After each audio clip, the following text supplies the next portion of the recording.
সবাই মানে পুরাতন বছরের দুঃখ ক্লান্তি কষ্ট সব কিছু নদীতে ভাসানোর জন্য আমরা উদ্দেশ্য করে আজকে এই নতুন বছরকে স্বাগত জানানোর জন্য এই ফুল কিছু দিনে এখানে সবাই স্বাগত হয়েছে। সবাইকে নমস্কার, শুভেচ্ছা। আজকে আমাদের অনেক আনন্দের একটা দিন। আমরা নদীতে ফুল ভাসিয়ে তংসংজ্ঞা সম্প্রদায় ফুল ভাসানোর জন্য আমরা এখানে এসেছি।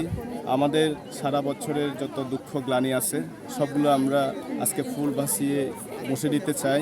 আমরা নতুন দিনের প্রত্যাশায় আজকে শুভ ফুল বিজু উদযাপনের মাধ্যমে আমরা নবদিগন্ত সূচনা করতে চাই। আজকে আমাদের নববর্ষের প্রথম দিনে জলবিদ্যুৎ উদ্দেশ্য করে আমরা সবাই মিলে পার্বত্য অঞ্চলে যত সম্প্রদায় আছে যারা বিশুর দিনে সবাই মানে পুরাতন বছরের দুঃখ ক্লান্তি কষ্ট সব কিছুকে নদীতে ভাসানোর জন্য আমরা উদ্দেশ্য করে আজকে এই নতুন বছরকে স্বাগত জানানোর জন্য এই ফুল কিছু দিনে এখানে সবাই স্বাগত হয়েছে। সারা বছর মিলে আজকের এই দিনটাতেই আমরা অপেক্ষা করতে থাকি। কারণ হচ্ছে আমরা ফুল ভাসাবো নদীতে। কেন ভাসাবো?